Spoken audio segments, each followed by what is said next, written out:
ਗੁਰ ਨਾਨਕ ਪਦ ਪੰਕਜ ਬੰਦਨਾ ਪਦ ਪੰਕਜ ਬੰਦਨਾ ਸਿਮਰੋ ਅੰਗਦ ਦੁਖ ਨਿਕੰਦਨਾ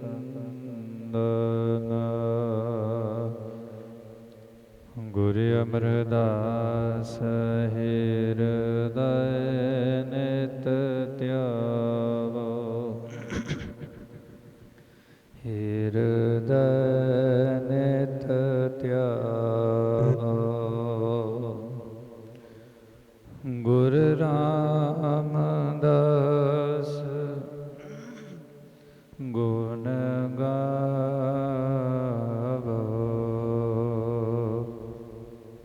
ਗੁਰ ਅਰਜਨ ਬਿਗਨਨ ਕੇ ਨਾਸ਼ਕ ਬਿਗਨਨ ਕੇ ਨਾਸ਼ਕ ਗੁਰ ਹਰ ਗੋਬਿੰਦ ਸੋਭ ਸੋ ਮਤ ਪ੍ਰਕਾਸ਼ਕ ਸ੍ਰੀ ਹਰਿ ਰਾਇ ਨਮੋ ਕਰ ਜੋਰੀ ਨਮੋ ਕਰ ਜੋਰੀ ਸ੍ਰੀ ਹਰਿ ਕ੍ਰਿਸ਼ਨ ਮਨਾਏ ਬਪੋਰੀ ਗੁਰ ਤੇਗ ਬਹਾਦਰ ਪਰਮ ਕਿਰਪਾਲਾ ਪਰਮ ਕਿਰਪਾਲਾ ਗੁਰ ਗੋਬਿੰਦ ਸਿੰਘ ਦੇਸਾਲਾ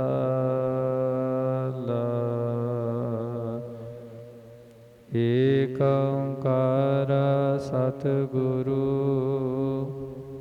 ਤੇਹ ਪ੍ਰਸਾਦ ਸਚ ਹੋਏ। ਵਾਹਿਗੁਰੂ ਜੀ ਕੀ ਫਤਿਹ। ਬਿਗਨ ਬਿਨਾਸਨ ਸੋਏ। ਵਾਹਿਗੁਰੂ ਜੀ ਕੀ ਫਤਿਹ। ਬਿਗਨ ਬਿਨਾਸਨ ਸੋਏ।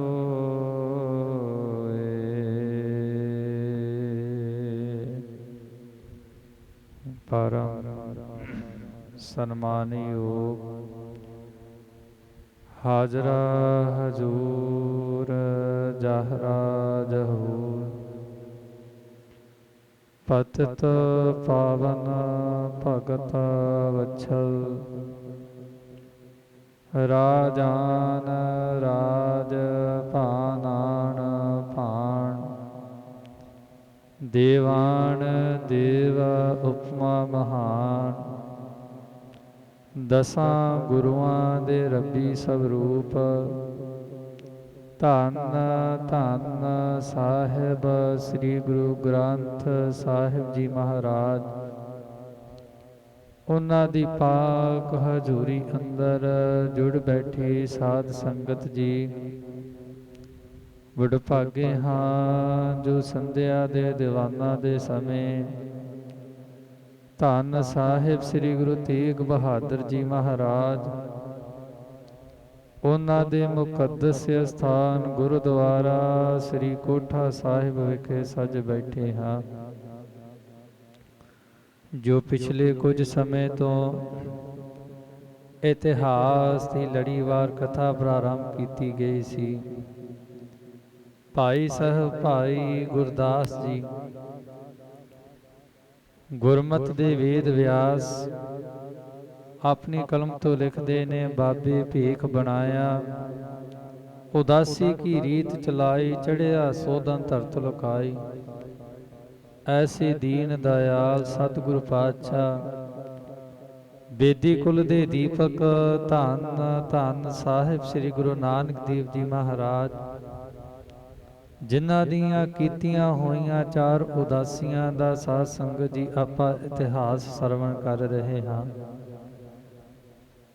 ਚੱਲ ਰਹੇ ਕਥਾ ਦੇ ਅਨੁਸਾਰ ਕੱਲ ਆਪਾਂ ਸਰਵਣ ਕੀਤਾ ਸੀ ਕਿ ਗੁਰੂ ਨਾਨਕ ਦੇਵ ਜੀ ਮਹਾਰਾਜ ਇੱਕ ਖੰਡ ਦੇ ਵਿੱਚ ਜਾ ਪਹੁੰਚੇ ਨੇ। ਉਸ ਖੰਡ ਦਾ ਨਾਂ ਸਾਧ ਸੰਗਤ ਜੀ ਕੀਤਮਾਲ ਖੰਡ ਹੈ, ਜਿੱਥੋਂ ਦਾ ਇੱਕ ਰਾਜਾ ਏ ਉਹ ਚੰਡੀ ਨੂੰ ਖੁਸ਼ ਕਰਨ ਲਈ ਭੇਡਾਂ ਬੱਕਰੀਆਂ ਆਦਿ ਦੀ ਬਲੀ ਦਿੰਦਾ ਹੈ ਤੇ ਸੀਸ ਨਵਾ ਕਰਕੇ ਤੇ ਉਥੋਂ ਦੀ ਜਿਹੜੀ ਪ੍ਰਜਾ ਹੈ ਉਹ ਉਥੋਂ ਮਨ ਭਾਉਂਦੇ ਜਿਹੜੇ ਫਲ ਨੇ ਉਹ ਪ੍ਰਾਪਤ ਕਰਦੇ ਨੇ।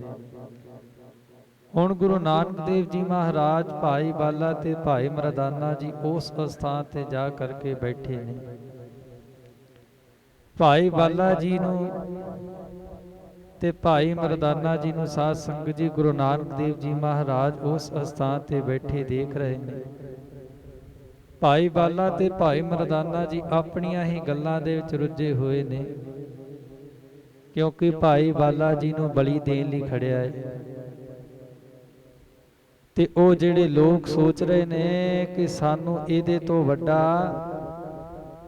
ਕੋਈ ਵੀ ਦੁਨੀਆ ਤੇ ਮਿਲ ਨਹੀਂ ਸਕਦਾ, ਜਿਹਦੀ ਅੱਜ ਅਸੀਂ ਬਲੀ ਦੇ ਕੇ ਮਨ ਭਾਉਂਦੇ ਜਿਹੜੇ ਫਲ ਉਹ ਪ੍ਰਾਪਤ ਕਰਾਂਗੇ। ਤੇ ਕੱਲ ਸਾਧ ਸੰਗਤ ਜੀ ਜਿਹੜੇ ਮਾਰਗ ਤੇ ਗੁਰੂ ਨਾਨਕ ਦੇਵ ਜੀ ਮਹਾਰਾਜ ਬੈਠੇ ਨੇ, ਉਸ ਮਾਰਗ ਤੇ ਭਾਈ ਬਾਲਾ ਜੀ ਨੂੰ ਕੱਲ ਬਲੀ ਦੇਣ ਲਈ ਖੜਿਆ ਗਿਆ ਹੈ, ਜਿਹਦੇ ਵਿੱਚ ਭਾਈ ਮਰਦਾਨਾ ਤੇ ਭਾਈ ਬਾਲਾ ਜੀ ਆਪਸ ਦੇ ਵਿੱਚ ਵਿਚਾਰ ਵਟਾਂਦਰਾ ਕਰ ਰਹੇ ਨੇ। ਤੇ ਵਿਚਾਰ ਵਟਾਂਦਰਾ ਕਰਦਿਆਂ ਹੋਇਆਂ ਕੱਲ ਆਪਾਂ ਸਰਵਣ ਕੀਤਾ ਸੀ ਕਿ ਭਾਈ ਮਰਦਾਨਾ ਜੀ ਨੂੰ ਹੁਣ ਭਾਈ ਬਾਲਾ ਜੀ ਵਿਦਾ ਕਹਿ ਰਹੇ ਨੇ। ਉਹਨਾਂ ਲੋਕਾਂ ਦੁਆਰਾ ਹੁਣ ਭਾਈ ਬਾਲਾ ਜੀ ਨੂੰ ਬਲੀ ਦੇਣ ਲਈ ਉਸ ਦੇਵੀ ਦੇ ਸਨਮੁਖ ਖੜਿਆ ਗਿਆ ਹੈ। ਕੱਲ ਸਾਧ ਸੰਗਤ ਜੀ ਇੱਥੋਂ ਤੱਕ ਸਰਵਣ ਕੀਤਾ ਸੀ। ਆਓ ਅੱਗੇ ਕੀ ਵਾਪਰਦਾ ਹੈ ਸੁਰਤੀਆਂ ਬਿਰਤੀਆਂ ਨੂੰ ਕਰੀਏ ਇਕਾਗਰ ਚਿਤ,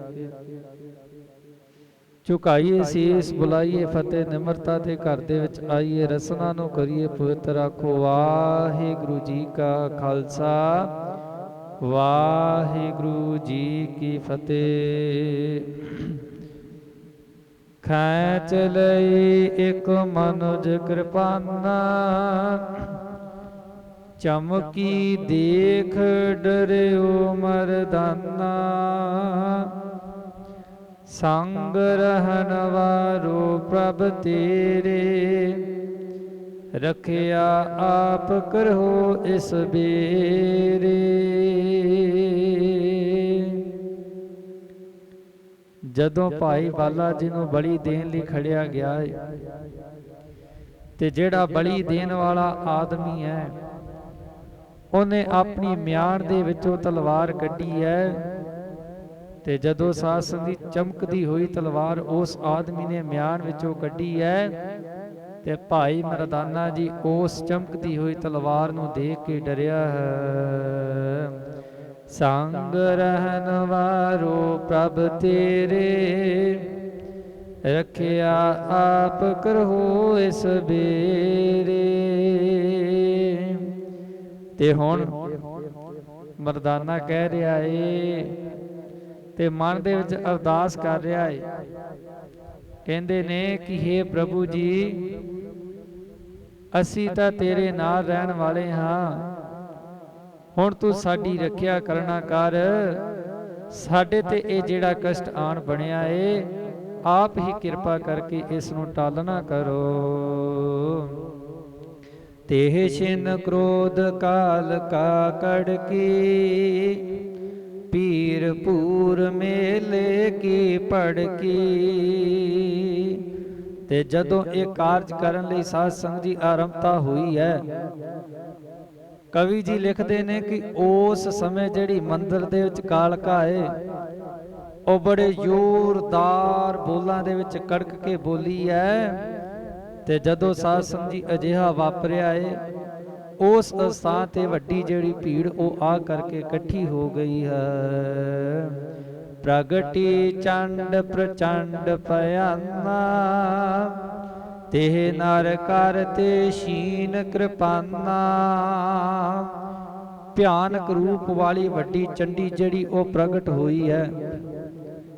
ਤੇ ਪ੍ਰਗਟ ਹੁੰਦਿਆਂ ਸਾਰੀ ਸਾਧ ਸੰਗਤ ਜੀ ਉਸ ਚੰਡੀ ਨੇ ਕੀ ਕੀਤਾ ਏ। ਕਵੀ ਜੀ ਲਿਖਦੇ ਨੇ ਕਿ ਜਿਹੜੀ ਤਲਵਾਰ ਹਵਾ ਦੇ ਵਿੱਚ ਲਹਿਰਾਈ ਜਾ ਰਹੀ ਸੀ ਲਿਸ਼ਕਦੀ ਹੋਈ, ਉਸ ਚੰਡੀ ਨੇ ਬਾਹਰ ਨਿਕਲਦਿਆਂ ਸਾਰ ਜਿਹੜੀ ਕਿਰਪਾਨ ਭਾਈ ਬਾਲਾ ਤੇ ਵਾਰ ਕਰਨ ਲਈ ਬਾਹਰ ਕੱਢੀ ਗਈ ਸੀ, ਉਹ ਕਿਰਪਾਨ ਜਿਹੜੀ ਹੈ ਉਹ ਕਾਲਕਾ ਨੇ ਆਪਣੇ ਹੱਥਾਂ ਦੇ ਨਾਲ ਫੜ ਲਈ ਹੈ। ਹੁਤੋ ਨਰੇਸ਼ ਠਾਂਡ ਜੇਠਾਈ, ਜਾਏ ਤਾਹੇ ਕੇ ਕੰਠ ਲਗਾਈ। ਤੇ ਸਾਧ ਸੰਗਤ ਜੀ ਜਿਸ ਥਾਂ ਤੇ ਉਸ ਦੇਸ਼ ਦਾ ਰਾਜਾ ਖੜਾ ਸੀ, ਹੁਣ ਜਿੱਥੇ ਰਾਜਾ ਖੜਾ ਸੀ ਉਸ ਸਥਾਨ ਤੇ ਦੇਵੀ ਗਈ ਹੈ। ਤੇ ਖੋਈ ਹੋਈ ਤਲਵਾਰ ਜਿਹੜੀ ਉਸ ਚੰਡੀ ਨੇ ਉਸ ਰਾਜੇ ਦੀ ਗਰਦਨ ਤੇ ਜਾ ਮਾਰੀ ਹੈ। ਤਤ ਛਿਨ ਧਰ ਤੇ ਸਿਰ ਗਿਰ ਪਰਿਆ, ਜਨ ਸ਼ਾਖਾ ਤੇ ਫਲ ਕਿਨ ਹਰਿਆ। ਇਸ ਤਰ੍ਹਾਂ ਕਰਦਿਆਂ ਸਾਰ ਉਸ ਰਾਜੇ ਦੀ ਜਿਹੜੀ ਸਾਧ ਸੰਗਤ ਦੀ ਗਰਦਨ ਹੈ ਉਹ ਧਰਤੀ ਤੇ ਡਿੱਗ ਪਈ ਹੈ। ਤੇ ਕਵੀ ਜੀ ਲਿਖਦੇ ਨੇ ਉਹ ਗਰਦਨ ਵੀ ਕਿਸ ਤਰ੍ਹਾਂ ਡਿੱਗੀ ਹੈ। ਮੰਨ ਲਓ ਕਿ ਜਿਵੇਂ ਇੱਕ ਟਹਿਣੀ ਦੇ ਨਾਲੋਂ ਕੋਈ ਫੁੱਲ ਜਿਹੜਾ ਉਹ ਤੋੜ ਦਿੱਤਾ ਹੋਵੇ। ਸ਼੍ਰੋਨਤ ਚਲਿਓ ਗਿਰਿਓ ਨ੍ਰਿਪ ਧਰਣੀ, ਭਾਗੇ ਲੋਕ ਭਿਖਤ ਅਸ ਕਰਣੀ। ਤੇ ਰਾਜੇ ਦਾ ਜਦੋਂ ਸਾਧ ਸੰਗਤ ਜੀ ਸੀਸ ਭਾਵ ਕੇ ਗਰਦਨ ਧਰਤੀ ਤੇ ਡਿੱਗਾ ਹੈ, ਧਰਤੀ ਜਿਹੜੀ ਲਹੂ ਦੇ ਨਾਲ ਗਦਾ ਗਦ ਹੋ ਚੁੱਕੀ ਹੈ। ਤੇ ਜਿਹੜੇ ਲੋਕ ਉਸ ਸਥਾਨ ਤੇ ਖੜੇ ਸਨ, ਹੁਣ ਜਦੋਂ ਲੋਕਾਂ ਨੇ ਅਜਿਹਾ ਕਰਤੱਵ ਦੇਖਿਆ ਏ, ਅਜਿਹਾ ਕੌਤਕ ਦੇਖਿਆ ਏ, ਤੇ ਸਾਰੇ ਉਸ ਸਥਾਨ ਤੋਂ ਡਰ ਕੇ ਭੱਜ ਗਏ ਹਨ। ਰਹਿਓ ਨ ਕੋ ਨਰ ਤੇ ਥਾਨਾ, ਤੀਨੋ ਮੈਂ ਸ੍ਰੀ ਗੁਰ ਮਰਦਾਨਾ। ਹੁਣ ਭਾਈ ਬਾਲਾ ਜੀ ਦੱਸ ਰਹੇ ਨੇ ਕਿ ਜਦੋਂ ਉਸ ਚੰਡੀ ਨੇ ਇਸ ਤਰ੍ਹਾਂ ਕੀਤਾ ਹੈ, ਕਾਲਕਾ ਅਵਤਾਰ ਨੇ ਇਸ ਤਰ੍ਹਾਂ ਕੀਤਾ ਹੈ, ਇਸ ਤਰ੍ਹਾਂ ਦਾ ਕੌਤਕ ਤੱਕ ਕਿ ਉਹ ਜਿਹੜੇ ਲੋਕ ਨੇ ਉਸ ਸਥਾਨ ਤੋਂ ਭੱਜ ਗਏ ਨੇ।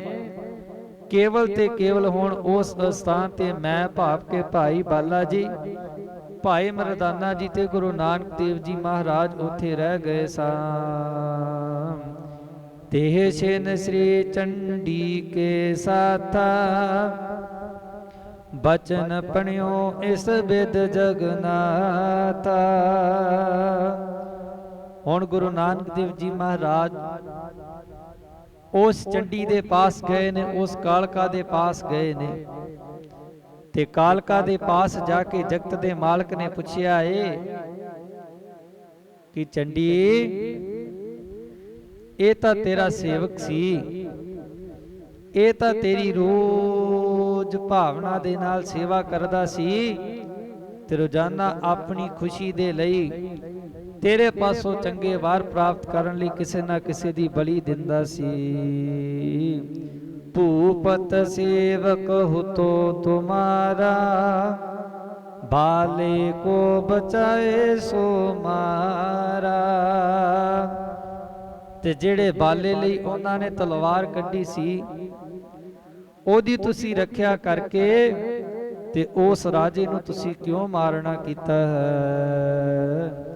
ਤਿੰਨ ਪ੍ਰਸੰਨ ਕੀ ਕੀਨੀ ਰੀਤਾ, ਕ੍ਰੋਧ ਪਰੀ ਕਿਉਂ ਕੀ ਵਿਪਰੀਤਾ। ਗੁਰੂ ਨਾਨਕ ਦੇਵ ਜੀ ਮਹਾਰਾਜ ਕਹਿ ਰਹੇ ਨੇ ਕਿ ਉਸ ਰਾਜੇ ਨੇ ਮਨ ਦੀ ਤ੍ਰਿਪਤੀ ਦੇ ਕਾਰਨ ਤੁਹਾਨੂੰ ਖੁਸ਼ ਕਰਨ ਲਈ ਇਹ ਜਿਹੜਾ ਕਾਰਜ ਕਰਨਾ ਆਰੰਭ ਕੀਤਾ ਸੀ, ਪਰ ਤੁਹਾਡੇ ਮਨ ਤੇ ਕੀ ਵਾਪਰੀ ਹੈ? ਤੁਸੀਂ ਤਾਂ ਉਲਟ ਹੀ ਕਰ ਦਿੱਤਾ।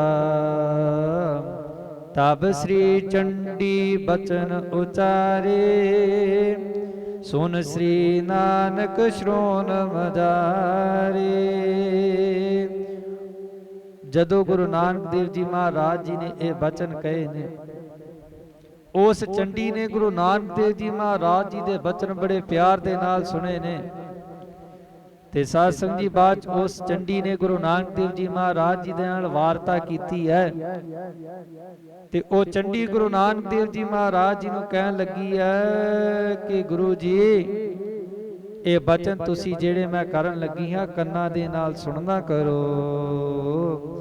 ਜੇ ਹਰ ਜਨ ਪਰਮੇਸ਼ੁਰ ਪਿਆਰੇ, ਰਛਿਆ ਕਰ ਹਉ ਸੰਜ ਸਕਾਰੇ। ਉਹ ਚੰਡੀ ਕਹਿਣ ਲੱਗੀ ਹੈ ਕਿ ਗੁਰੂ ਜੀ, ਜਿਹੜੇ ਉਸ ਪਰਮਾਤਮਾ ਦੇ ਭਗਤ ਨੇ, ਜਿਹੜੇ ਦਿਨ ਰਾਤ ਉਸ ਪਰਮਾਤਮਾ ਦੀ ਬੰਦਗੀ ਕਰਦੇ ਨੇ, ਜਿਨ੍ਹਾਂ ਦੀ ਅਵਸਥਾ ਕੀ ਬਣੀ ਹੋਈ ਹੈ, ਰੱਤੇ ਇਸ਼ਕ ਖੁਦਾਏ ਰੰਗ ਦੀਦਾਰ ਕੇ। ਅਜਿਹੇ ਜਿਹੜੇ ਸੇਵਕ ਨੇ ਨਾ ਪਰਮਾਤਮਾ ਦੇ, ਜਿਹੜੇ ਅੱਠੇ ਪੈਰ ਉਸ ਪਰਮਾਤਮਾ ਦੀ ਯਾਦ ਦੇ ਵਿੱਚ ਜੁੜੇ ਰਹਿੰਦੇ ਨੇ, ਮੈਂ ਅਜਿਹੇ ਸੇਵਕਾਂ ਨੂੰ ਕੀ ਕਰਦੀ ਹਾਂ? ਮੌਤ ਦੇ ਘਾਟ ਨਹੀਂ ਉਤਾਰਦੀ, ਸਦਾ ਉਹਨਾਂ ਦੀ ਰੱਖਿਆ ਕਰਦੀ ਹਾਂ। ਜੇ ਮਤ ਮੰਦ ਤਿਨ ਹੋ ਦੁਖ ਦੇ, ਤਿਹ ਮਾਰਾ ਮੇਰੀ ਮਤ ਏ। ਤੇ ਜਿਹੜੇ ਮੰਦੀ ਮਤ ਵਾਲੇ ਲੋਕ ਨੇ, ਜਿਹੜੇ ਮਨ ਮੁਖਾਂ ਦੀ ਨਿਆਈ ਨੇ, ਜੇਕਰ ਉਹਨਾਂ ਰੱਬ ਦੇ ਪਿਆਰਿਆਂ ਨੂੰ ਦੁੱਖ ਪਹੁੰਚਾਉਣ ਤਾਂ ਮੇਰੇ ਪਾਸੋਂ ਇਹ ਦੁੱਖ ਨਹੀਂ ਦੇਖਿਆ ਜਾਂਦਾ, ਤੇ ਮੈਂ ਉਹਨਾਂ ਨੂੰ ਭਾਰੀ ਕਸ਼ਟ ਜਿਹੜੇ ਉਹ ਦੇਣੇ ਕਰਦੀ ਹਾਂ। ਇਹ ਭੂਪਤ ਮਤ ਮੰਦ ਕੁਚਾਰੀ, ਮਾਰਨ ਆਨਿਓ ਸੰਤ ਅਗਾਰੀ। ਤੇ ਸਾਧ ਸੰਗਤ ਜੀ, ਉਹ ਚੰਡੀ ਕਹਿਣ ਲੱਗੀ ਹੈ ਕਿ ਇਹ ਜਿਹੜਾ ਰਾਜਾ ਸੀ, ਇਸ ਰਾਜੇ ਦੀ ਜਿਹੜੀ ਬੁੱਧੀ ਉਹ ਮਲੀਨ ਸੀ, ਜਿਹਨੂੰ ਪ੍ਰਮਾਤਮਾ ਦੀ ਹਸਤੀ ਬਾਰੇ ਕੋਈ ਗਿਆਨ ਨਹੀਂ ਸੀ। ਉਲਟਾ ਕੀ ਸੀ? ਸੰਤਾਂ ਨੂੰ ਮਾਰਨ ਵਾਸਤੇ ਅੱਗੇ ਆਇਆ ਸੀ। ਕਿਉ ਕਰੋਧ ਯਾ ਤੇ ਮੈਂ ਮਾਰਾ, ਮਾਰਤ ਸੰਤ ਕੋ ਤੁਰਤ ਉਬਾਰਾ।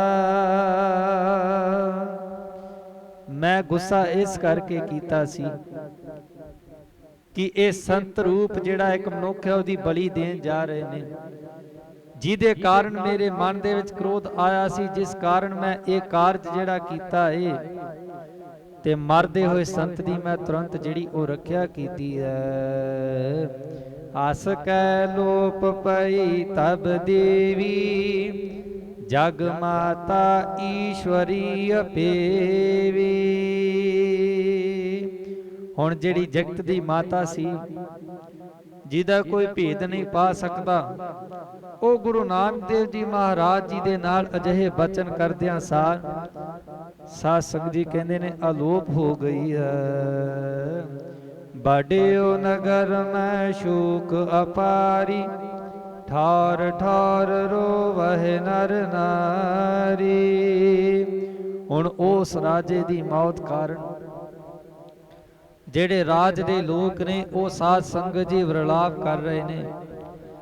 ਰਾਜੇ ਦੀ ਮੌਤ ਕਾਰਨ ਕੀ ਹੋਇਆ ਕਿ ਜਿਹੜਾ ਸ਼ਹਿਰ ਹੈ, ਜਿਹੜਾ ਕੇਤਮਾਲ ਖੰਡ ਹੈ, ਉਹਦੇ ਵਿੱਚ ਹੁਣ ਸੋਗ ਦੀ ਲਹਿਰ ਛਾ ਗਈ ਹੈ।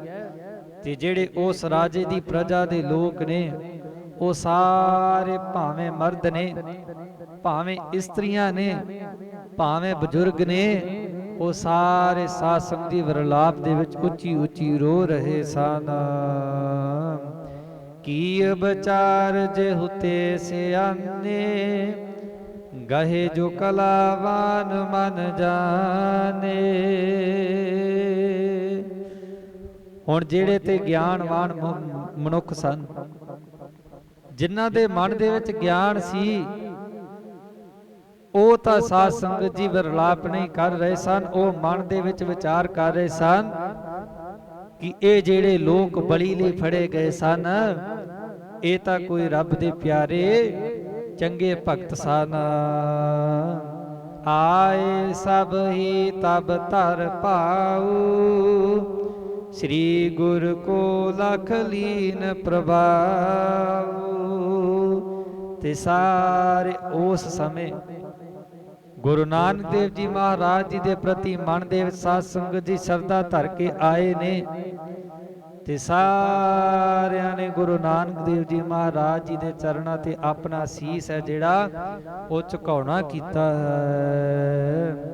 ਨ੍ਰਿਪ ਸੁਤ ਠਾਂਡੋ ਆਏ ਅਗਾਰੀ, ਕਰ ਕੈ ਬੰਧਨ ਬਿਨਾ ਉਚਾਰੀ। ਤੇ ਸਾਧ ਸੰਗਤ ਜੀ ਦੁਨੀਆ ਦੇ ਰਿਸ਼ਤੇ ਐਸੇ ਨੇ ਕਿ ਇੱਕ ਜਿਹੜਾ ਪੁੱਤਰ ਹੁੰਦਾ ਹੈ ਉਹਨੂੰ ਆਪਣੇ ਪਿਤਾ ਦੇ ਨਾਲ ਪਿਆਰ ਹੁੰਦਾ ਹੈ, ਇੱਕ ਜਿਹੜੀ ਮਾਂ ਹੁੰਦੀ ਹੈ ਉਹਨੂੰ ਆਪਣੇ ਪੁੱਤਰ ਦੇ ਨਾਲ ਪਿਆਰ ਹੁੰਦਾ ਹੈ, ਤੇ ਪੁੱਤਰ ਦਾ ਵੀ ਆਪਣੇ ਮਾਤਾ ਪਿਤਾ ਦੇ ਨਾਲ ਚੰਗਾ ਸਨੇਹ ਹੁੰਦਾ ਹੈ। ਹੁਣ ਉਹ ਜਿਹੜਾ ਪੁੱਤਰ ਹੈ ਰਾਜੇ ਦਾ, ਉਹ ਸਾਧ ਸੰਗਤ ਜੀ ਮਨ ਦੇ ਵਿੱਚ ਭਾਵਨਾ ਧਾਰ ਕੇ ਗੁਰੂ ਨਾਨਕ ਦੇਵ ਜੀ ਮਹਾਰਾਜ ਜੀ ਦੇ ਅੱਗੇ ਆ ਖਲੋਤਾ ਏ, ਤੇ ਦੋਵੇਂ ਹੱਥ ਜੋੜ ਕਰਕੇ ਤੇ ਉਸ ਜਗਤ ਦੇ ਮਾਲਕ ਧੰਨ ਗੁਰੂ ਨਾਨਕ ਦੇਵ ਜੀ ਮਹਾਰਾਜ ਜੀ ਦੇ ਅੱਗੇ ਬੇਨਤੀ ਕਰਨ ਲੱਗਾ, ਕਰ ਹੋ ਸ਼ਿਮਾ ਅਪਰਾਧ ਹਮਾਰਾ, ਹਮ ਨਹਿ ਜਾਣਿਓ ਭੇਦ ਤੁਮਾਰਾ। ਤੇ ਕਹਿਣ ਲੱਗਾ ਕਿ ਮਹਾਰਾਜ ਅਸੀਂ ਜਿਹੜਾ ਗੁਨਾਹ ਕੀਤਾ ਹੈ ਨਾ, ਸਾਡੇ ਉਹਨਾਂ ਗੁਨਾਹਾਂ ਨੂੰ ਬਖਸ਼ ਦਿਓ, ਕਿਉਂਕਿ ਅਸੀਂ ਤੁਹਾਡੀ ਇਸ ਸ਼ਕਤੀ ਦਾ ਭੇਦ ਨਹੀਂ ਪਾ ਸਕੇ ਕਿ ਤੁਸੀਂ ਤਾਂ ਉਸ ਪਰਮਾਤਮਾ ਦੇ ਸਰਵਰੂਪ ਹੋ। ਸਿੱਖ ਆਪਣੇ ਹਮ ਹੀ ਕਰੀਜੈ, ਅਪੈਦਾਨ ਸਭ ਹਿਨ ਕੋ ਦੀਜੈ। ਤੇ ਸਾਧ ਸੰਗਤ ਜੀ ਹੁਣ ਉਸ ਰਾਜੇ ਦੇ ਪੁੱਤਰ ਦੀ ਦਸ਼ਾ ਕੀ ਬਣੀ ਹੋਈ ਹੈ ਕਿ ਆਇਓ ਸਰਣ ਦੀਨ ਦੁਖ ਭੰਜਨ, ਚਿਤਵਾਓ ਤੁਮਰੀ ਔਰ, ਅਪੈ ਪਦ ਦਾਨ ਸਿਮਰਨ ਸੁਆਮੀ ਕੋ। ਅਜਿਹੀ ਦਸ਼ਾ ਉਸ ਰਾਜੇ ਦੇ ਪੁੱਤਰ ਦੀ ਬਣੀ ਹੋਈ ਹੈ, ਤੇ ਗੁਰੂ ਨਾਨਕ ਦੇਵ ਜੀ ਮਹਾਰਾਜ ਜੀ ਦੇ ਅੱਗੇ ਬੇਨਤੀ ਕਰ ਰਿਹਾ, ਦੋਵੇਂ ਹੱਥ ਜੋੜ ਕਰਕੇ ਨਿਮਰਤਾ ਦੇ ਘਰ ਦੇ ਵਿੱਚ ਆ ਕਰਕੇ। ਤੇ ਤੁਸੀਂ ਸਾਧ ਸੰਗਤ ਜੀ ਇੱਕ ਚੀਜ਼ ਨੋਟ ਕੀਤੀ ਹੋਵੇਗੀ, ਜਦੋਂ ਕਿਤੇ ਵਰਖਾ ਪੈਂਦੀ ਹੋਵੇ ਜਾਂ ਕਿਤੇ ਪਾਣੀ ਦਾ ਵਹਾਅ ਜਿਹੜਾ ਵਗ ਰਿਹਾ ਹੋਵੇ ਨਾ, ਉਸ ਪਾਣੀ ਦਾ ਜਿਹੜਾ ਵਹਾਅ ਹੈ ਹਮੇਸ਼ਾ ਨੀਵੀਂ ਥਾਂ ਦੇ ਵਿੱਚ ਟਿਕਦਾ ਹੈ, ਉੱਚੀ ਥਾਂ ਤੇ ਠਹਿਰਦਾ ਨਹੀਂ। ਉਹ ਪਾਣੀ ਕਦੀ ਵੀ ਉੱਚੀ ਥਾਂ ਤੇ ਠਹਿਰੇਗਾ ਨਹੀਂ।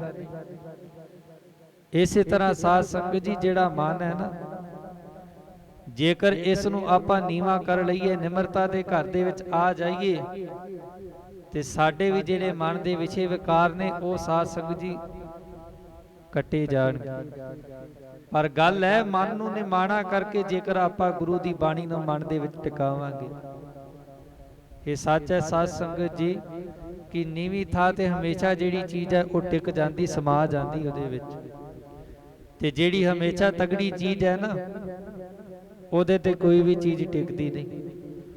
ਹੁਣ ਉਹ ਰਾਜੇ ਦਾ ਪੁੱਤਰ ਸਾਧ ਸੰਗਤ ਜੀ ਨਿਮਰਤਾ ਦੇ ਘਰ ਦੇ ਵਿੱਚ ਆਇਆ ਏ, ਦੋਵੇਂ ਹੱਥ ਜੋੜ ਕਰਕੇ ਗੁਰੂ ਨਾਨਕ ਦੇਵ ਜੀ ਮਹਾਰਾਜ ਜੀ ਦੇ ਅੱਗੇ ਤਰਲੇ ਪਾ ਰਿਹਾ ਏ, ਤੇ ਬੇਨਤੀ ਕੀ ਕਰ ਰਿਹਾ ਏ ਕਿ ਗੁਰੂ ਨਾਨਕ ਦੇਵ ਜੀ ਮਹਾਰਾਜ ਮੈਨੂੰ ਆਪਣਾ ਸਿੱਖ ਬਣਾ ਲਵੋ, ਤੇ ਜਿਹੜਾ ਨਿਰਭੈਤਾ ਦਾਨ ਹੈ ਉਹ ਸਾਨੂੰ ਬਖਸ਼ਣਾ ਕਰੋ, ਤਾਂ ਜੋ ਅਸੀਂ ਇਸ ਜਗਤ ਦੇ ਵਿੱਚ ਬਿਨਾਂ ਕਿਸੇ ਭੈ ਤੋਂ ਜੀ ਸਕੀਏ।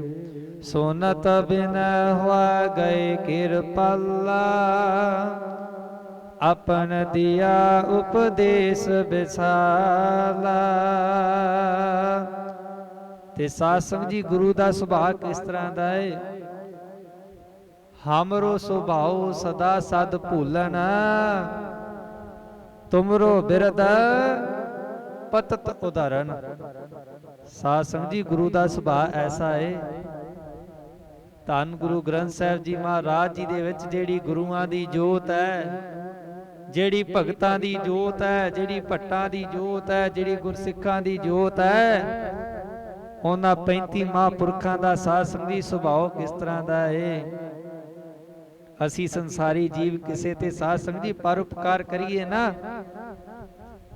ते जदों उस मनुख ते कोई दुख पैंदा ते आपां झट वो अपने काम ना आवे जां अपने ते दुख पै जावे ते वो साडे काम ना आवे ते आपां झट जना दिंदे आ कि मैं तेरा फलाना काम उस समय कीता सी।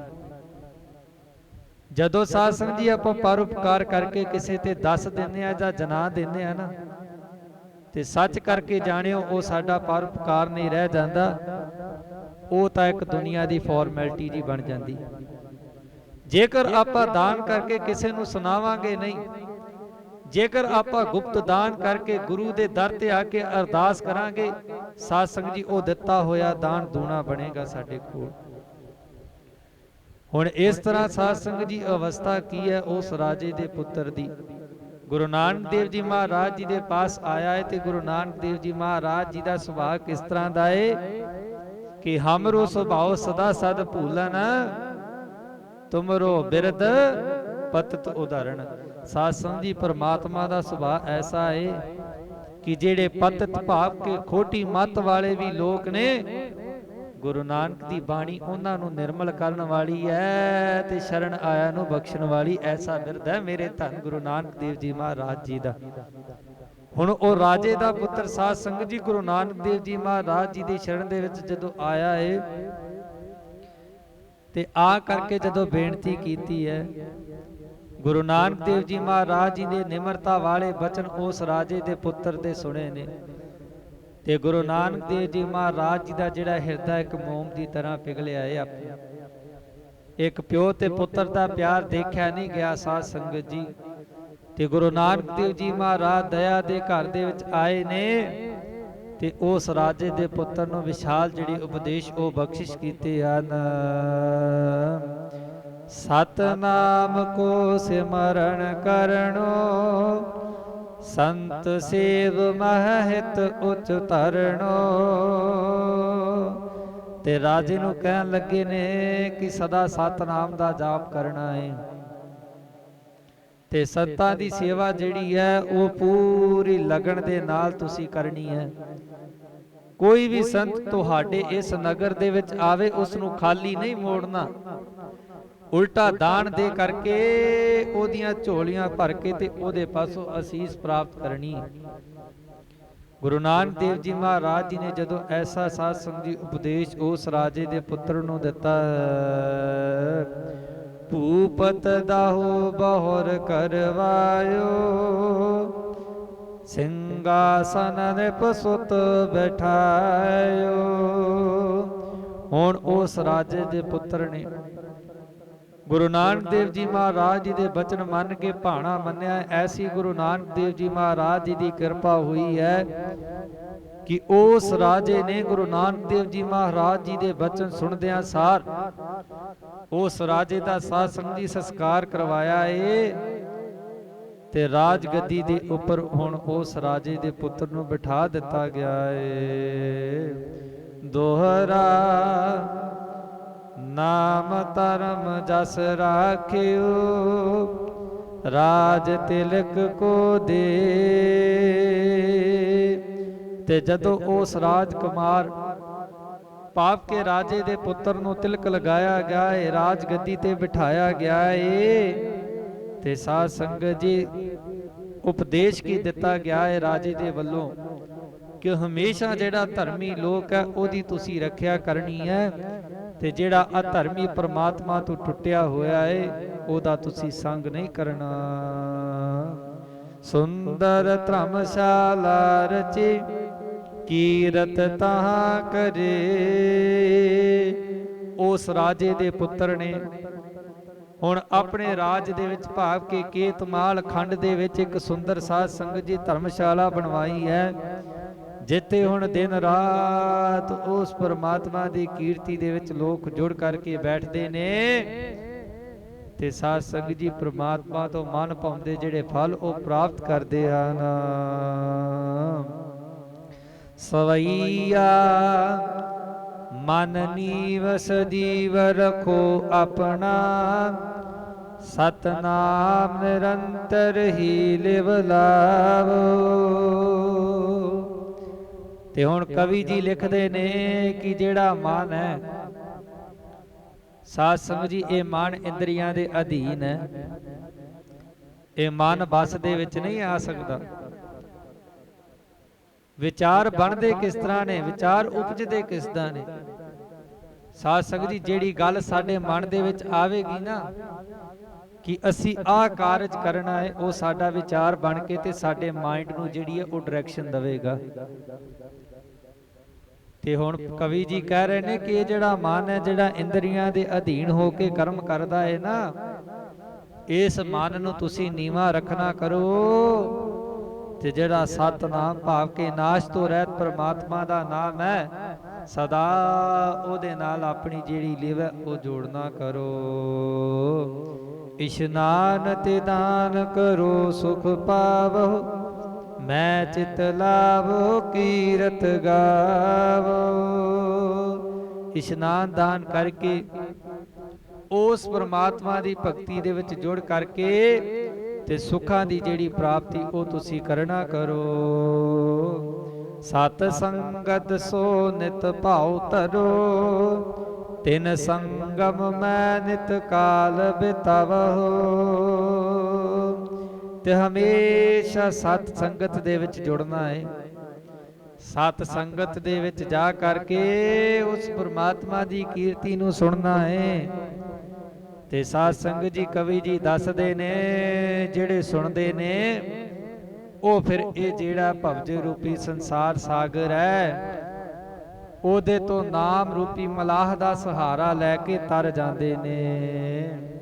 ਤਬ ਹੋਏ ਸਿੱਖੀ ਗੁਰ ਕੀ ਸ਼ੁਭ ਪ੍ਰਾਪਤ, ਜੇ ਸਭ ਬੈਨ ਸਦੀਵ ਕਮਾਵੋ। ਤੇ ਜਿਹੜਾ ਅਜਿਹੇ ਬਚਨਾਂ ਨੂੰ ਮੰਨੇਗਾ, ਗੁਰੂ ਦੀ ਸਿੱਖਿਆ ਨੂੰ ਮੰਨੇਗਾ, ਤੇ ਕਵੀ ਜੀ ਦੱਸ ਰਹੇ ਨੇ ਕਿ ਉਹ ਜਿਹੜਾ ਹੈ ਮਨੁੱਖ, ਉਹਨੂੰ ਗੁਰੂ ਦੀ ਸਿੱਖੀ ਪ੍ਰਾਪਤ ਹੋਵੇਗੀ ਤੇ ਜਗਤ ਦੇ ਵਿੱਚ ਸ੍ਰੇਸ਼ਟ ਜਿਹੜਾ ਜਗ ਉਹ ਪ੍ਰਾਪਤ ਕਰੇਗਾ। ਦੋਹਰਾ ਕਿਤਕ ਦਿਵਸ ਰਹਿ ਕਰ ਤਾਹਾ, ਪਲ ਉਪਦੇਸ਼ ਦ੍ਰਿੜਾਏ। ਜਗਤ ਦੇ ਮਾਲਕ ਧੰਨ ਗੁਰੂ ਨਾਨਕ ਦੇਵ ਜੀ ਮਹਾਰਾਜ ਬੇਦੀ ਕੁਲ ਦੇ ਦੀਪਕ ਸਾਧ ਸੰਗਤ ਜੀ ਬਹੁਤਾ ਸਮਾਂ ਇਸ ਅਸਥਾਨ ਤੇ ਰਹੇ ਨੇ। ਇਸ ਅਸਥਾਨ ਤੇ ਰਹਿੰਦਿਆਂ ਹੋਇਆਂ ਕਾਰ ਕੀ ਕੀਤੀ ਹੈ ਕਿ ਜਿਹੜੇ ਕੁਕਰਮ ਇਸ ਜਗਤ ਦੇ ਵਿੱਚ ਫੈਲੇ ਹੋਏ ਨੇ, ਉਸ ਕੁਕਰਮਾਂ ਨੂੰ ਉਹਨਾਂ ਲੋਕਾਂ ਤੋਂ ਸਾਧ ਸੰਗਤ ਜੀ ਉਪਦੇਸ਼ ਦੇ ਕੇ ਤੇ ਚੰਗੀ ਮੱਤ ਦੇ ਨਾਲ ਧਰਮ ਦ੍ਰਿੜ ਕਰਵਾਇਆ ਹੈ। ਬੇਦਾ ਹੋਏ ਗਮਨੇ ਪ੍ਰਭੂ, ਆਨ ਥਾਨ ਸਤ ਪਾਏ। ਹੁਣ ਗੁਰੂ ਨਾਨਕ ਦੇਵ ਜੀ ਮਹਾਰਾਜ ਉਸ ਅਸਥਾਨ ਤੋਂ ਸਾਧ ਸੰਗਤ ਜੀ ਅੱਗੇ ਚੱਲ ਪਏ ਨੇ। ਅੱਗੇ ਹੁਣ ਕਿੱਥੇ ਪਹੁੰਚੇ ਨੇ ਕਿ ਜਿੱਥੇ ਰਮਕ ਨਾਂ ਦਾ ਖੰਡ ਜਿਹੜਾ ਉਹ ਸੁਭਾਏਮਾਨ ਹੈ, ਉਸ ਅਸਥਾਨ ਤੇ ਸਾਧ ਸੰਗਤ ਜੀ ਕੱਲ ਕੀ ਵਾਪਰੇਗਾ ਉਹ ਆਪਾਂ ਸਾਧ ਸੰਗਤ ਜੀ ਕੱਲ ਦੇ ਪ੍ਰਸੰਗ ਦੇ ਵਿੱਚ ਸਰਵਣ ਕਰਾਂਗੇ। ਜਿੱਥੇ ਅੱਜ ਸਾਧ ਸੰਗਤ ਜੀ ਆਪਾਂ ਗੁਰੂ ਨਾਨਕ ਦੇਵ ਜੀ ਮਹਾਰਾਜ ਉਹਨਾਂ ਦਾ ਇਤਿਹਾਸ ਸਰਵਣ ਕਰ ਰਹੇ ਹਨ, ਉੱਥੇ ਅੱਜ ਸਿੱਖ ਜਗਤ ਦੇ 8ਵੇਂ ਪਾਤਸ਼ਾਹ ਧੰਨ ਸਾਹਿਬ ਸ੍ਰੀ ਗੁਰੂ ਹਰਿਕ੍ਰਿਸ਼ਨ ਜੀ ਮਹਾਰਾਜ ਬਾਲਾ ਪ੍ਰੀਤਮ ਉਹਨਾਂ ਦਾ ਸਾਧ ਸੰਗਤ ਜੀ ਅੱਜ ਪ੍ਰਕਾਸ਼ ਦਿਹਾੜਾ ਹੈ, ਜਿਨ੍ਹਾਂ ਦਾ ਪ੍ਰਕਾਸ਼ 1656 ਈਸਵੀ 1716 ਸੰਮਤ ਦੇ ਅਨੁਸਾਰ ਪਿਤਾ ਧੰਨ ਸਾਹਿਬ ਸ੍ਰੀ ਗੁਰੂ ਹਰਿਰਾਏ ਸਾਹਿਬ ਅਤੇ ਮਾਤਾ ਕ੍ਰਿਸ਼ਨ ਕੌਰ ਜੀ ਦੀ ਕੁੱਖੋਂ ਹੋਇਆ।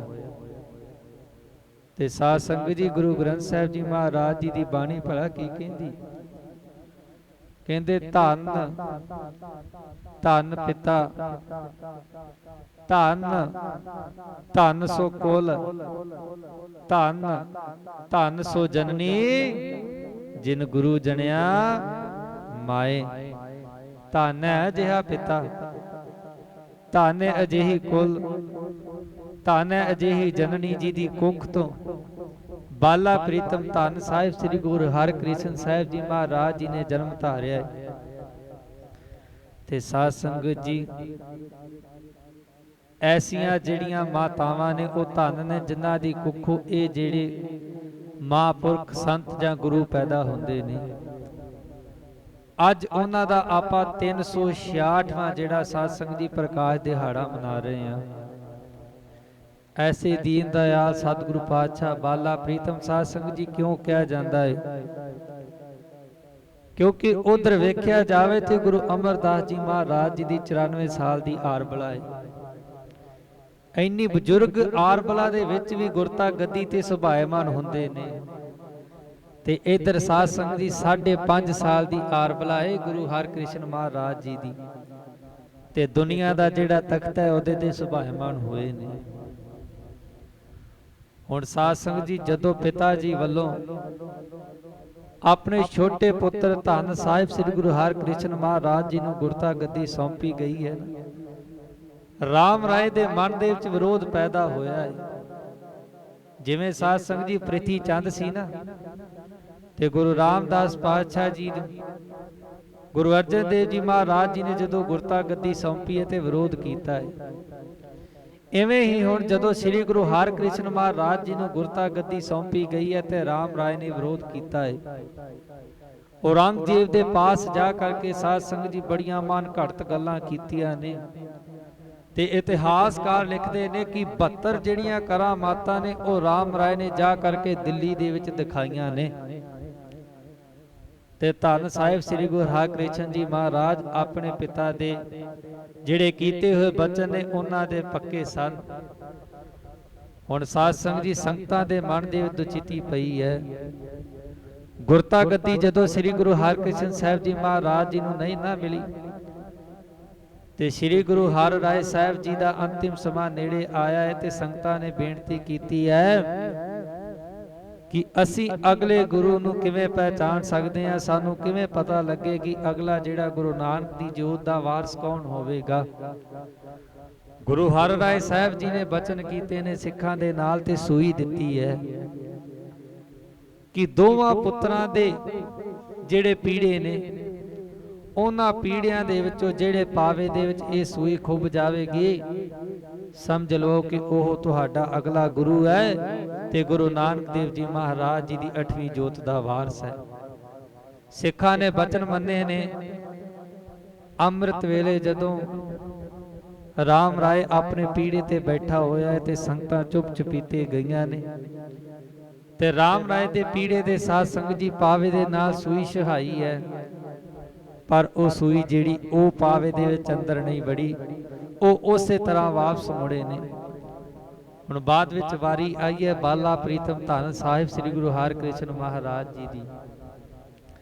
ਜਦੋਂ ਉਹਨਾਂ ਦੇ ਪਾਸ ਗਏ ਨੇ ਤੇ ਸਾਧ ਸੰਗਤ ਜੀ ਪਾਤਸ਼ਾਹ ਕੀ ਕਰ ਰਹੇ ਨੇ ਕਿ ਪੀੜੇ ਦੇ ਉੱਪਰ ਬੈਠੇ ਹੋਏ ਨੇ ਤੇ ਨਿਤਨੇਮ ਦੀਆਂ ਬਾਣੀਆਂ ਪੜ ਰਹੇ ਨੇ। ਜਦੋਂ ਸੰਗਤਾਂ ਗਈਆਂ ਨੇ ਤੇ ਸੰਗਤਾਂ ਨੇ ਸਾਧ ਸੰਗਤ ਜੀ ਉਹ ਸੂਈ ਪਾਵੇ ਦੇ ਵਿੱਚ ਲਗਾਈ ਹੈ ਤੇ ਇਤਿਹਾਸਕਾਰ ਲਿਖਦੇ ਨੇ ਕਿ ਉਹ ਸੂਈ ਇਸ ਤਰ੍ਹਾਂ ਉਸ ਪਾਵੇ ਦੇ ਵਿੱਚ ਵੜੀ ਹੈ ਜਿਵੇਂ ਆਪਾਂ ਸਾਧ ਸੰਗਤ ਜੀ ਮੋਮ ਦੇ ਵਿੱਚ ਕਿਸੇ ਚੀਜ਼ ਨੂੰ ਐ ਸੌਖੇ ਤਰੀਕੇ ਦੇ ਨਾਲ ਲਗਾ ਦਈਏ। ਹੁਣ ਸੰਗਤਾਂ ਦੇ ਮਨ ਦੇ ਵਿੱਚ ਥੋੜਾ ਸਾਧ ਸੰਗਤ ਜੀ ਚੈਨ ਆਇਆ ਹੈ। ਸੰਗਤਾਂ ਨੂੰ ਪਤਾ ਲੱਗ ਗਿਆ ਹੈ ਕਿ ਗੁਰੂ ਨਾਨਕ ਦੇਵ ਜੀ ਮਹਾਰਾਜ ਜੀ ਦੀ 8ਵੀਂ ਜੋਤ ਦਾ ਵਾਰਸ ਇਹ ਬਾਲਕ ਹੋਵੇਗਾ। ਹੁਣ ਇੱਧਰ ਰਾਮ ਰਾਏ ਚਾਲਾਂ ਚੱਲ ਰਿਹਾ ਹੈ। ਗੁਰਤਾ ਗੱਦੀ ਮਿਲੀ ਹੈ ਧੰਨ ਸਾਹਿਬ ਸ੍ਰੀ ਗੁਰੂ ਹਰਿਕ੍ਰਿਸ਼ਨ ਜੀ ਮਹਾਰਾਜ ਜੀ ਨੂੰ ਤੇ ਸਾਧ ਸੰਗਤ ਜੀ ਦਿੱਲੀ ਦੇ ਵਿੱਚ ਰਾਜਾ ਜੈ ਸਿੰਘ ਰਹਿੰਦਾ ਹੈ ਜਿਹਦੀ ਅਥਾਹ ਸ਼ਰਧਾ ਹੈ ਬਾਲਾ ਪ੍ਰੀਤਮ ਧੰਨ ਸਾਹਿਬ ਸ੍ਰੀ ਗੁਰੂ ਹਰਿਕ੍ਰਿਸ਼ਨ ਮਹਾਰਾਜ ਜੀ ਤੇ।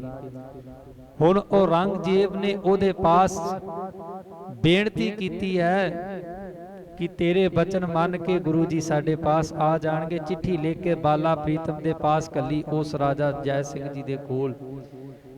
इधर दिल्ली दियां संगतां ने गुरु हरकृष्ण महाराज जी नूं चिट्ठी लिख के कली है कि ये सिरे दा कुकर्मी है, ये अधर्मी है, इहदे बचन तुसीं नहीं मनने। ते साध संगत जी धन साहिब श्री गुरु हरराय साहिब जी महाराज जी का उपदेश सी कि नह मलेश को दर्शन दे हैं। ते धन गुरु हरकृष्ण साहिब जी महाराज उन्होंने ने बचन कीते ने जदों दिल्ली दे विच पहुंचे ने राजा जय सिंह दी हवेली दे विच कि साडे पिता दा हुक्म है कि असीं मलेश नूं दर्शन नहीं दिंदे। हुण साध संगत जी जदों रस्ते दे विच दिल्ली दे विच जा रहे ने ते एक पंजोखरे नां दा नगर उत्थे जा करके ठहरे ने। उत्थे जदों जा करके ठहरे ने ते उपमा सुनी है। उत्थों दा एक पंडित है लाल चंद, जिहड़ा कि शास्त्रार्थ भाव के शास्त्रां दी सिੱਖਿਆ ਉਹਦੇ मन ਦੇ ਵਿੱਚ ਦ੍ਰਿੜ है। गीता जिहड़ी ਉਹਨੇ पढ़ी हुई है ਤੇ ਜਦੋਂ ਪਤਾ ਲੱਗਾ ਕਿ ਬਾਲਕ ਦਾ ਨਾਂ ਹਰਕ੍ਰਿਸ਼ਨ ਹੈ ਤੇ ਮਨ ਦੇ ਵਿੱਚ ਵਿਚਾਰ ਕੀਤੀ ਹੈ ਕਿ ਇਹ ਕ੍ਰਿਸ਼ਨ ਤੋਂ ਹੀ ਆਪਣੇ ਆਪ ਨੂੰ ਉੱਤਮ ਸਮਝਦਾ ਹੈ, ਕਿਉਂ ਨਾ ਇਹਦੀ ਪ੍ਰੀਖਿਆ ਲਈ ਜਾਵੇ। ਉਸ ਪੰਜੋਖਰੇ ਨਗਰ ਦੇ ਵਿੱਚ ਲਾਲ ਚੰਦ ਨੇ ਸਾਧ ਸੰਗਤ ਦੀ ਜਾ ਕਰਕੇ ਗੁਰੂ ਹਰਕ੍ਰਿਸ਼ਨ ਸਾਹਿਬ ਜੀ ਮਹਾਰਾਜ ਜੀ ਨੂੰ ਕਿਹਾ ਹੈ ਕਿ ਤੁਸੀਂ ਇਸ ਗੀਤਾ ਦੇ ਸ਼ਲੋਕ ਦੇ ਅਰਥ ਕਰਕੇ ਦਿਖਾਓ। ਤੇ ਸ੍ਰੀ ਗੁਰੂ ਹਰਕ੍ਰਿਸ਼ਨ ਸਾਹਿਬ ਜੀ ਮਹਾਰਾਜ ਜੀ ਨੇ ਕਿਹਾ ਹੈ कि साड़ी इन्नी बुद्धि नहीं कि असी इस गीता दे अर्थ कर दईए। जेकर असी अर्थ कर भी दिते ते तुहाडे मन दे विच विचार आवेगी कि जरूर किसी ना किसी तो तुसी पढ़े है, जरूर किसी ना किसी तो तुसी ये विद्या प्राप्त कीती इन्हां गीतां दे श्लोकां दी। श्री गुरु हरकृष्ण साहिब जी महाराज जी ने हुक्म कीता है कि नगर दा कोई भी पुरुष सद के लै आवो, ਉਹ ਤੁਹਾਡੇ ਇਸ ਗੀਤਾ ਦੇ ਸ਼ਲੋਕ ਦੇ ਅਰਥ ਕਰੇਗਾ।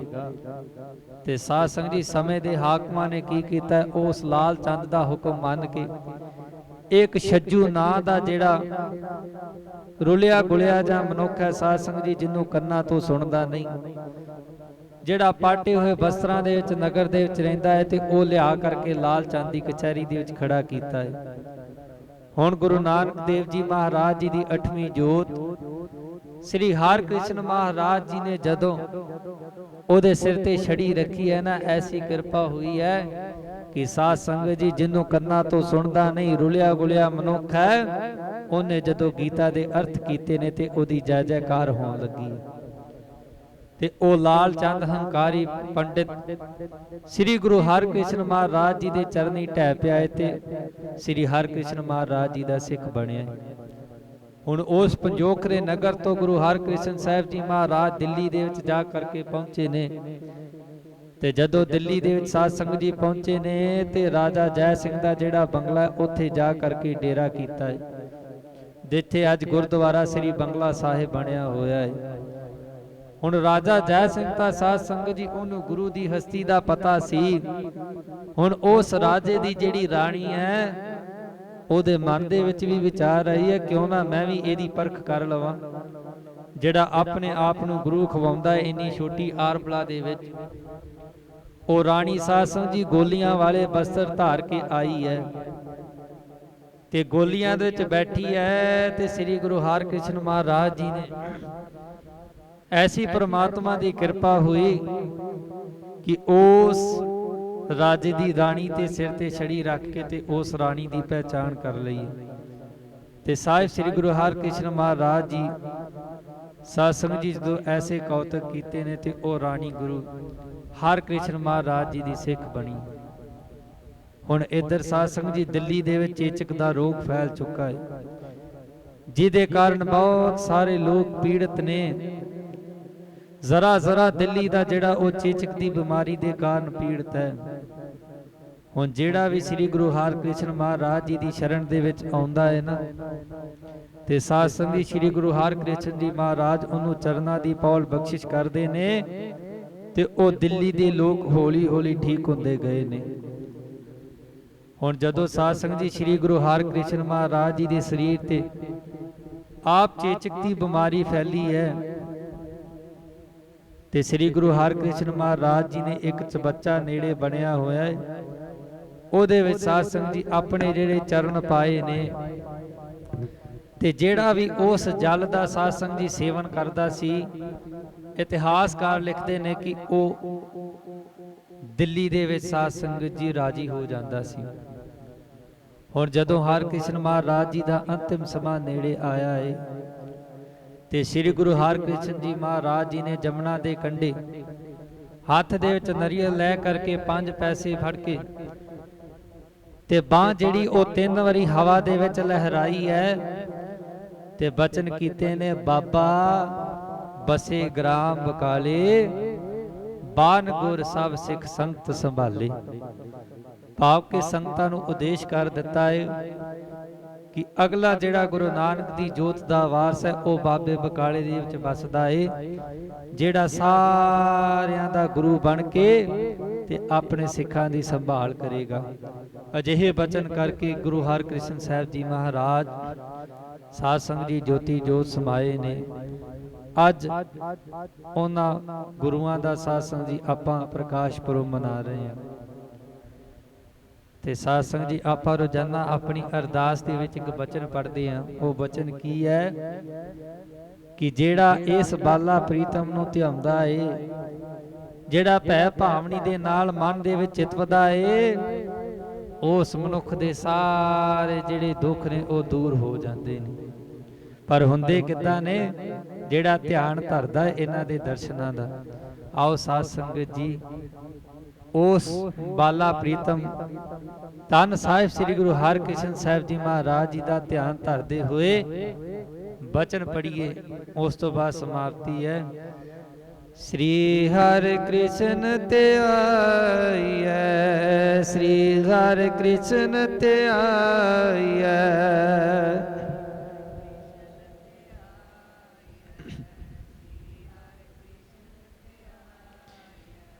ਸ੍ਰੀ ਹਰਿ ਕ੍ਰਿਸ਼ਨ ਧਿਆਈਐ, ਸ੍ਰੀ ਹਰਿ ਕ੍ਰਿਸ਼ਨ ਧਿਆਈਐ,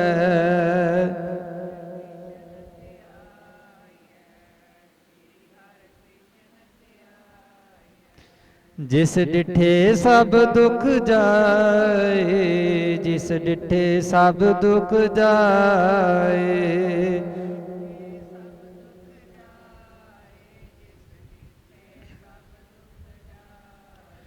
ਜਿਸ ਡਿਠੇ ਸਭ ਦੁਖ ਜਾਏ, ਜਿਸ ਡਿਠੇ ਸਭ ਦੁਖ ਜਾਏ,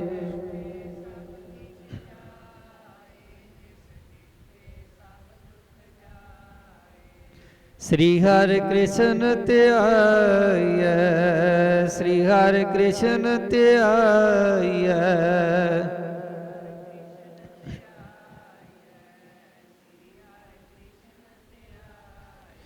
ਜਿਸ ਡਿਠੇ ਸਭ ਦੁਖ ਜਾਏ, ਜਿਸ ਡਿਠੇ ਸਭ ਦੁਖ ਜਾਏ,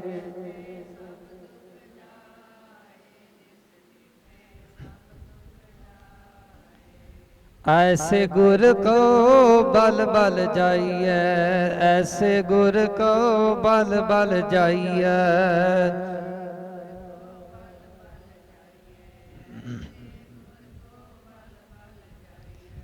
ऐसे गुर को बल बल जाइए, ऐसे गुर को बल बल जाइए,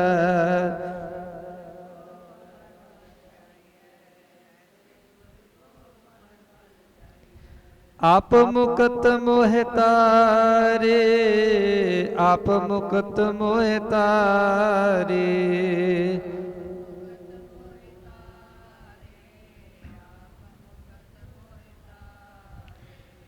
आप मुकुत मोह तारे, आप मुकुत मोह तारे,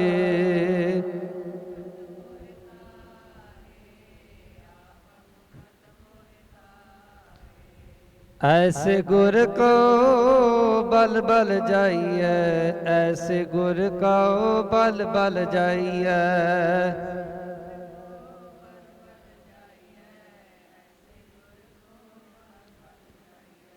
ऐसे गुर को बल बल जाइए, ऐसे गुर को बल बल जाइए।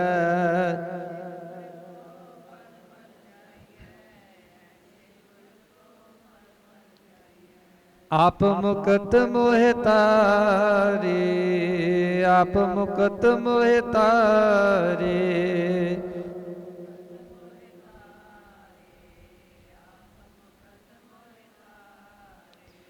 आप मुकत मोहे तारे, आप मुकत मोहे तारे।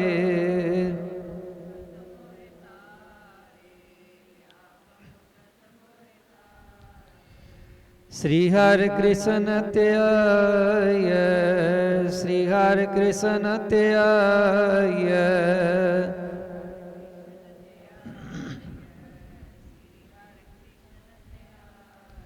जिस डिठे सब दुख जाए, जिस डिठे सब दुख जाए,